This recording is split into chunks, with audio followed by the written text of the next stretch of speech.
we need to understand just a little bit of how the triggers and stressors were part of our history and where they're not only most uncomfortable, but where they're least uncomfortable. We need to know a little bit more or see a little bit more clearly where are the situations that I'm coping with quite well. Mm, What can I learn from those strengths as well? It's not just a path of investigation about where I'm seems to be functioning worst. It's also a path of investigation as to where I'm functioning best. Because everybody with a story like yours, Jodi, is a courageous person. mm. Hi, I'm Dr. Jodi Richardson, and this is Well, Hello, Anxiety. In a world that often moves too fast, we're here to pause, breathe, and understand anxiety together. Each episode will explore practical strategies, share honest conversations, and uncover the science behind anxiety and well-being, all while creating a space where it's okay to not be okay. Let's continue this journey together. The way you look at things is the most powerful force in shaping your life. This quote by John O'Donoghue is how today's guest begins her book, Your Name is Not Anxious. Dr. Stephanie Dowrick goes on to write, shifting your relationship with anxiety, if it is uncomfortable or limiting, shifts the way you see yourself. It also shifts the way you see and interact with other people. Understanding yourself and what's happening in your mind is never about your mind only. It's never about your body and your mind only. It's about your stance in the world. Dr. Dowrick's underlying philosophy is this: you are more than your anxiety, however controlling that may currently be. It is with absolute pleasure. I'm really excited to talk with today's guest, and I'd really love to introduce you to Dr. Stephanie Dowrick. She has had a distinguished and continues to have a distinguished career in both publishing and writing, as well as being a lifelong social justice activist, an interfaith pioneer, and a distinguished mental health researcher. She is an award-winning author. Her most recent book is Your Name is Not Anxious, a very personal guide to putting anxiety in its place. Dr. Dowrick is joining us from Sydney. It is an absolute pleasure to welcome you to the podcast today, Stephanie. Thank you so much for sharing some of your time with us. Oh, Jodi, I'm so pleased to do this because you and I both know anxiety can be such a trap. And you and I both share this kind of mission almost that people would have some less of it in their lives and some degree at least of greater freedom. So I'm very happy to be talking with you, Jodi. Thank you. Thank you so much. And we share this same mission, and our philosophies are so similar. And I absolutely loved your book, and I do what my librarian as a child would have really disliked, which is I write notes in them, I highlight, I don't dog ear pages. I can't quite bring myself to do that, but I absolutely loved it. I thank you for writing it. You write it with such compassion because of your own experience, with such expertise because of your research and your expertise in mental health. You share your own story and others, and you wrote that you were motivated to write the book, particularly after witnessing what a family member had gone through and struggled with respect to their experience of anxiety and your own. And I wonder if you could start by sharing some of what you've been through and also what you've seen in the particular family member that got you back at the laptop writing this next book of yours. Yes, that's such a good question. It's a big question too, but just before I get to it, I love it when I'm at a writer's event or something similar, and people come up and the book they asked me to sign is already littered with their notes, because I really want people to make the books that I write, make them their own. And, when somebody's having a conversation in the margins, they've made it their own, and that's a marvelous thing. So your question is interesting because I hadn't thought I would really write another psychological book. The couple of books that I wrote prior to Your Name is Not Anxious were more about our quest for meaning, our spirituality in the most grounded sense of that, how we are finding the who am I and what am I questions in our lives. But I was provoked to write this book by this intense suffering that I witnessed in a beloved family member. And I think her suffering, unfortunately, is quite typical of these times. So I'll just describe her characteristics, but of course, these could apply to a whole lot of people. Yeah. She's a high achiever, incredibly hard on herself, very thoughtful and kind towards other people, less adept at being thoughtful and kind towards herself, had suffered some bullying, quite intense and unjust bullying. All bullying is unjust. And the stresses of that, plus the stresses that everybody is experiencing in this very strange, pivotal time that we're living in. And I really emphasize that in the book. We don't develop anxiety within ourselves as individuals in a vacuum. We live in an extremely anxious society. So all those things accumulated with my family member, and along with that level of anxiety, that extremely high level of stress, bringing on the cortisol flooding and so on and so on, and the loss of more constructive thinking that always goes with heightened anxiety. Along with all of that, of course, comes depression. Now, she had the opportunity living in a big city in Australia and having the opportunity also to access private medicine, private psych hospital. So she was getting the best help that she could or that is available.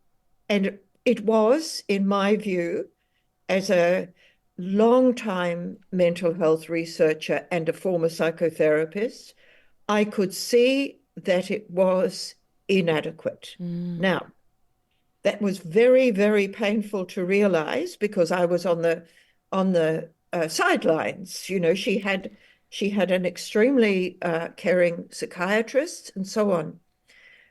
But what was missing, both from the hospitalizations, which certainly saved her life, because let's face it, high levels of anxiety are life-limiting.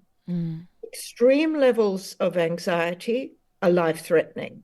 I think you'd probably agree with that, Jodi. Yes. Yeah. I mean, we're talking serious illness here. So there were times she had to be hospitalized, and that saved her life. But what was mostly addressed was the depression rather than the anxiety. And certainly what was not addressed was the stressors. So when I came to write this book, Your Name is Not Anxious, I wanted to do a couple of things. The title itself tells a story, doesn't it? Your name is not anxious. And I wanted to just create that little bit of space where somebody could step back and acknowledge, I'm flooded with anxiety. I'm also flooded with cortisol. But anxiety is not all of who I am. Yes. So we go to the question of identity, which has been a big theme for me in all my books. What do we identify with, and how do we describe myself to me? Yes. Yeah? Yes, that's it. And I hope I'm making sense. I could see that she was so overwhelmed with these experiences and also the lack of effective, not just effective help, but the real feeling of hope. I say in my book, and I quote Andrew Solomon here, that when we are in a state of extreme anxiety or when we're in a state of high levels of depression, we live in the moment in an awful way. Yeah. We can't believe that it will really change. That's because hope is depressed Yes. in us. Yeah.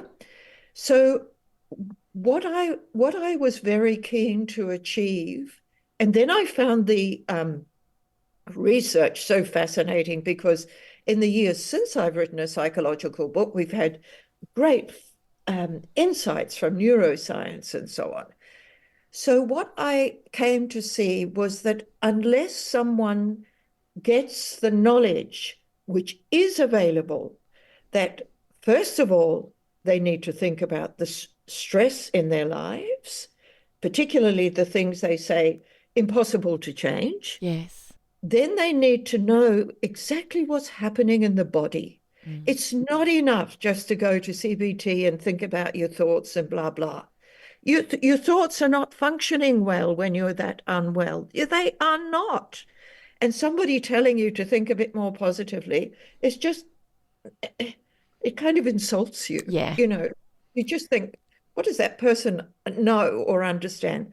So this knowledge is so available.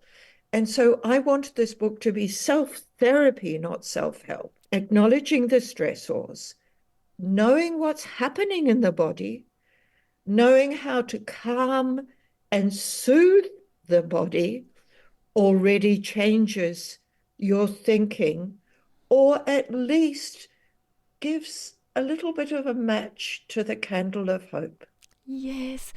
Oh, a match to the candle of hope is what anyone who is right now struggling terribly with anxiety or depression is looking for. And I've been in that place where that candle, there was no spark, there was no candle, there was no match, there was no flame. My depression that resulted from undiagnosed anxiety took me to the point where I didn't care if I went to sleep and never woke up. Yes. And I identify similarly with your family member. That's probably how I would be described. I've achieved a lot, worked really hard, harder on myself than anyone else. But there is life on the other side. We learn to live with it, to settle it, to put it in its place, and to create some space between who we identify as and the anxiety that comes with us. And you speak about that identification. Why do you think we do identify so strongly with it as if it is all of who we are? Because until we can make that separation, we're unable to really see ourselves in a different way and to be able to put more space between us and what we're experiencing. Is it common for people to really identify so strongly with it? It absolutely is very, very common because, first of all, we don't understand our own complexity all that well. So when something really dominates our lives, limits our lives, floods our emotions, as anxiety and depression do, and lowers our mood, but also lowers our powers of analysis. When that happens, of course, we're going to be identifying with what seems to be dictating our lives. So along with that state of mind or that lowering of mood comes often very bleak thoughts. So at the same time as our mood is lowered, we hear a voice in our minds saying, you're hopeless. They don't really know who you are. No one will ever understand you. You will never be better. They may think you're a success, but actually, you're a failure. All that kind of extraordinarily eroding self-talk. Now, I ask people in the book to draw their attention to how they're speaking to themselves and perhaps to say to themselves, would I say that to my best friend? Mm-hmm. Would I say that? And of course, you wouldn't. But when all of that is going on, there's no escape from identifying. And I call anxiety in this book several things, but I call it a coloniser. Yes. It colonizes your sense of self. It invades and colonizes and takes over and has a kind of false authority. other people think, or you might try, or so and so, but I anxiety know better, or I depression know better. Mm. So it's a colonizer. It's also a liar. Mm. What you tell yourself when you're in that very low mood is probably very far from the truth. And I address that, and I address your power to vent as well as to challenge very, very directly. And then the third thing that is perhaps more important than anything else, anxiety and depression are robbers. Mm. They are robbing us of our power. So how do we get back some power to know that I feel dreadful? I feel I feel as though this will never change. I mean, my anxiety might be OCD. My anxiety may be social anxiety. My anxiety may be around my body. My anxiety may be for my child. My anxiety may be about my child. My anxiety may be about my old age, my illness. There's so many dimensions to this. But what they all have in common is that somehow we need to bring back, not just to our minds, but to the whole of our being, a sense that of I can somehow deal with this little bit by little bit, Mm. knowing that each step forward is saving me from another step back. Yep. Mm. It's Yes. really important. So we're talking about hope again. But the hope comes from this glimmer of re-empowerment, which is exactly why I call the book self-therapy and not just self-help. And that inclination that I have to self-therapy has a very big basis in my whole ethos about life. One of my huge interests is the whole kind of ethical side of mental health. And I feel rather fierce that the social determinants or the social implications that affect our mental health are so often brushed by. But I've also learned over many, many years that an ethically based psychotherapist, as I was, and an ethically based mental health researcher, as I still am, what we can really do is make available insights that the ordinary reader can grasp in Mm. an instant if you present them in a really coherent way. So I have emergency measures, and I have many, many ideas for when you're not in a state of emergency. But what I'm really, really keen to do is to say, please get professional help if you're very unwell. You must get professional help. But even if you have professional help, as my family member did, you also need to know how to help yourself. Mm. Need to know how to offer yourself quite strong therapeutic interventions. Yes. It's the action that needs to be taken, but it can feel so overwhelming that Yeah. it's hard to know where to start. It was funny actually. It was at a lunch yesterday, 50th birthday celebration for a friend, and we were talking about our babies when they were little and sleep and all this kind of stuff. And I was just talking about our daughter and essentially how she didn't sleep, and I had postnatal depression and anxiety, and we went to sleep school, and I say that in air quotes, but really it was about my mental health. That was a stay in hospital about supporting my mental health and the other women that were there. And I just felt like I was drowning, and that hospitalisation was a circuit breaker for me. It didn't solve really all my problems. It was a step forward. Yes. For people who are listening or loving someone who is feeling so overwhelmed, where's a good place to start in helping themselves? Yeah. Okay. So a very good place to start is just, and I say just again with air quotes, it's allowing yourself to know that there are possibilities. Mm.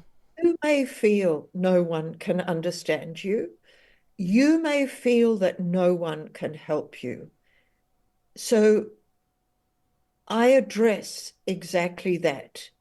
So let's go back again to the stressors in your life. Yours with your baby and your postnatal depression were very obvious, Mm. and you had to have a circuit breaker. Mm. I had two children 14 months apart, and my second Wow. child was premature, and I don't think I managed a night's sleep for Oh, years. gosh. Oh, So so I'm hard. very sympathetic with, oh my gosh, I'm very sympathetic, but I'm very sympathetic with all states of high anxiety. Mm. Now, one thing to know is that when your cortisol levels are very high because you're living with too much stress, that will do several things. First of all, it will disrupt your sleep. It will make it very, very difficult to relax. So almost simultaneously, we need to look at the stressors. We need to look where some help may be possible. And I actually enumerate these steps in the book. I feel so strongly that we just need it to be very, very clear. So we need to look at where a small difference can be made. We need to ask for help, Mm. even if we think there's no help that will really help, especially if we think there's no help that will really help. And we need absolutely somehow to soothe the body, because that brings down those cortisol levels that not only make it hard to sleep, they make it hard to lose weight, they make you very jittery, they make you very reactive rather than, your usual darling rational self. Yes. Yes. Yes. So those things need to happen. And it's often really, really good to work that out with someone else, Mm. because you'll be full of, oh, but I can't, oh, but I'll never, oh, it will always. Yeah. Yeah. So that's part of catastrophic thinking. And while your cortisol levels are high, your executive functions at the front of your brain are not working so well. And you need to be able to bring that down so that you can soothe yourself. Mm. So soothing yourself needs to become an extremely high priority. That Yes. doesn't mean sitting in meditation, because when we're very agitated, that's not going to work. Mm. However, a very simple breathing practice. I give many examples of guided meditation. A little, just not even a guided meditation, just almost like a little self-hypnosis. At this very moment, I am sitting in my chair. I can feel my bottom held by the chair. I can feel my back held by the chair. In this moment, I am aware of my body held by the chair, and nothing is asked of me. Yep. Mm. We do need to know that this kind of self-soothing is possible. And then we need to practice it when we're not feeling too terrible. Yes. If we save it up only for the dreadful moments, we will have much less confidence that it will work for us. Mm. When people are in a very bad way, they need medical help. Yeah, absolutely they do. And I take medication for my anxiety. I didn't for a long, long time. It was absolutely life-changing for me. It's really interesting. I look back and with clarity now, I reflect, and I was reading a book the other day and it said, hindsight is best served earlier. I loved Yes. that. However, it's not. And I was thinking back to how long I spent in therapy, over years and years and years, in and out of therapy with an incredible psychotherapist who I just am always so thankful to. But I didn't want to take medication. I didn't want to take it. I felt like I was giving up. I felt like if I just work harder, I recognise now that I wasn't able to think rationally. I didn't know enough. I didn't understand. The doctors would say if you were a diabetic, you'd take insulin. And I said, well, actually, I probably wouldn't. I'd probably do more exercise. But I know. I just felt that I was failing. That's how I felt. I felt if I take medication, I am failing. And Peter said to me one day, the kids were little. Even when I was hospitalised, they said, you need this. And I was breastfeeding and I said, no, I won't take it. And in hindsight, again, I have had my time over knowing what I know now. I would have ended breastfeeding and taken the medication straight away. But yes. Peter said to me, I can see how much you're suffering. It's not only affecting you, it's affecting him. He said, it's affecting me. I'm worried that it will ultimately affect the kids. He was probably thinking it was already, understandably. He said, would you try it for us, if not for yourself? And I said, oh my goodness, it just gave me such a different lens. I said yes. And I recently had a new script done with a new doctor. I couldn't get into my usual doctor. He said, how are you going? I said, fantastic. I use all my skills. I look after myself. I can think about what I need. He said, what are you like when you don't take it? I said, I wouldn't know. I never miss it. He said, have you thought about going off it? And I said, I think on occasion about making an adjustment perhaps. But then I think, why would I mess around with something that's saved me? Why would I mess around? So I'd love to hear your thoughts. I know you write about them. Please share your thoughts with us. Oh, gosh. Look, I will share my thoughts because it's not only my family member.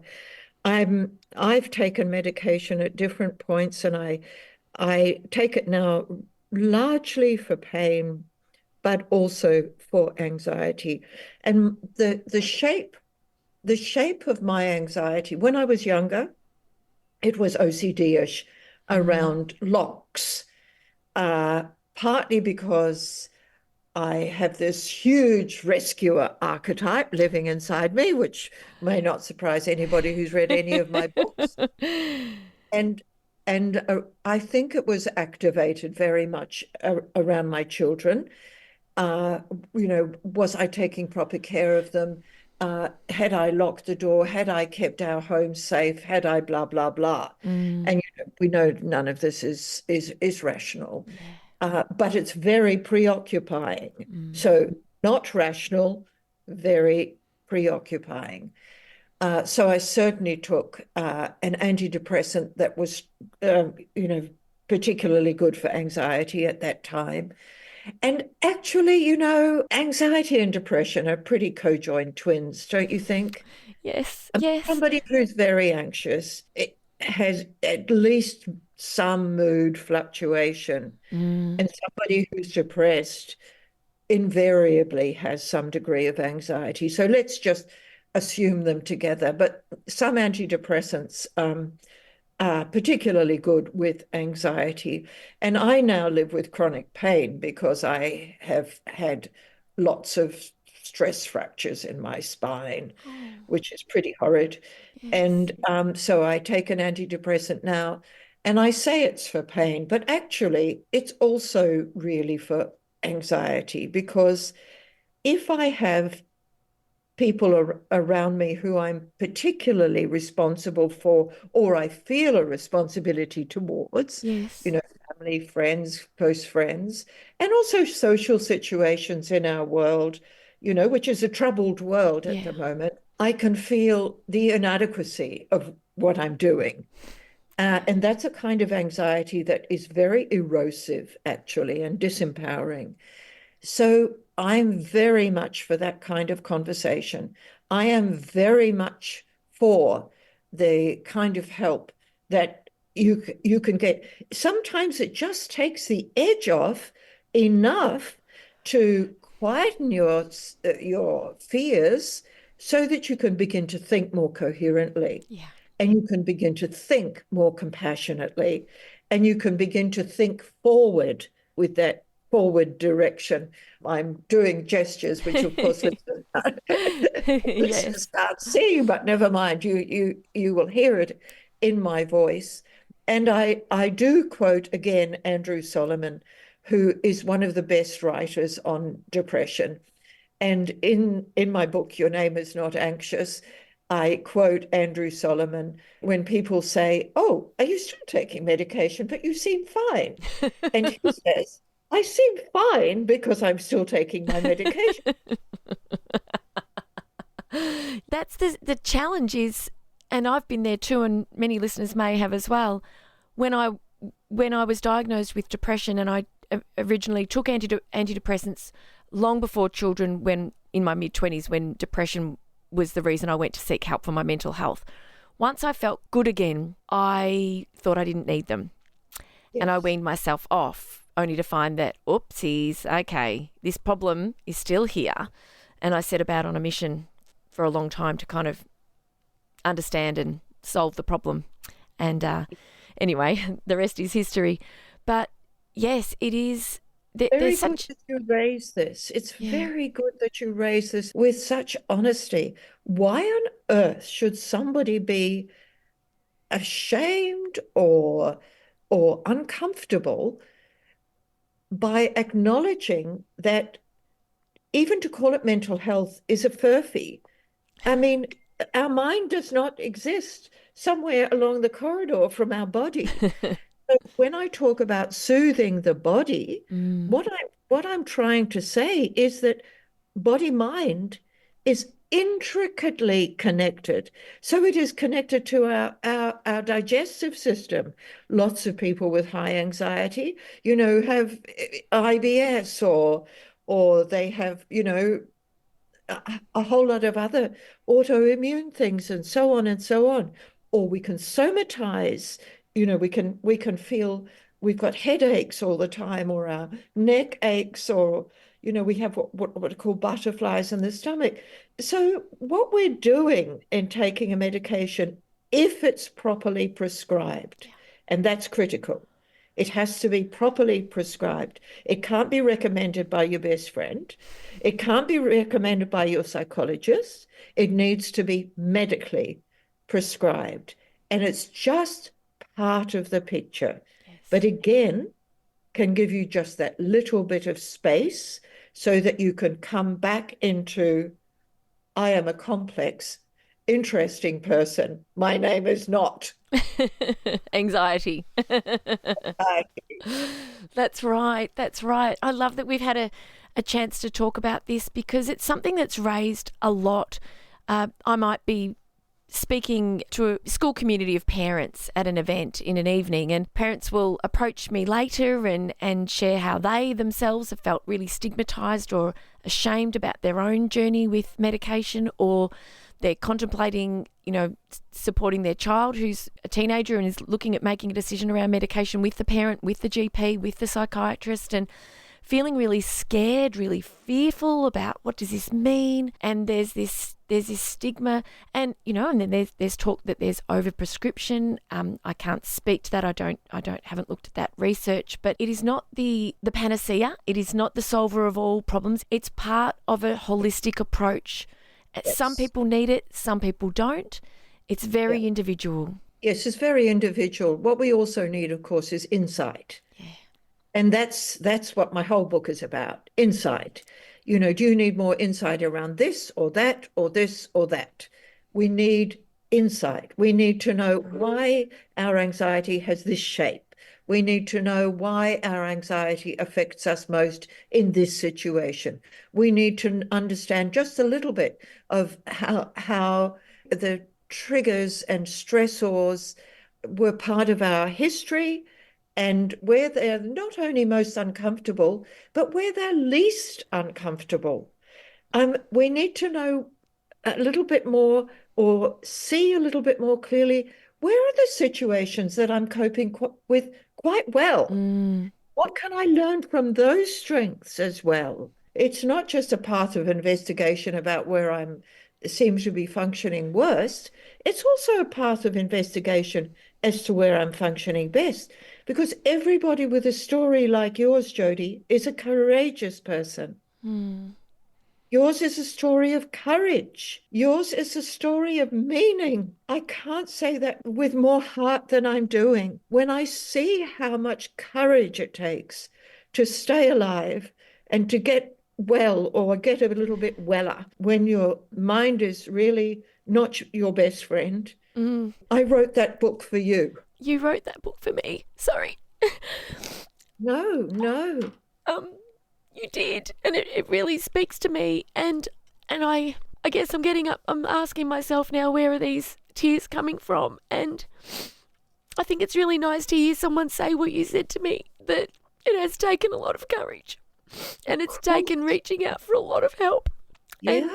and then to feel so strongly that perhaps I can help someone else through my work, through the podcast. Yeah. And it's such a privilege. It is honestly such a privilege to have conversations like these, and I take so much from them myself every time. I'm always learning something, and I know listeners are always learning something new or having a different lens to look at things, feeling a little bit more ease about their challenges, a little bit more hopeful, more equipped, more insights, more ideas, and more direction. And yeah, your book, honestly, when I saw it, I don't know how I first came across it, but I mean, I'm all over anything to do with anxiety. So as soon as it was released, yeah, just an That's not absolute, here. yeah. It's I've got it in front of me here in the studio, and Magda Jabansky has written an endorsement, and it's at the top of the book, and it says, "Read this book. It's a lifesaver."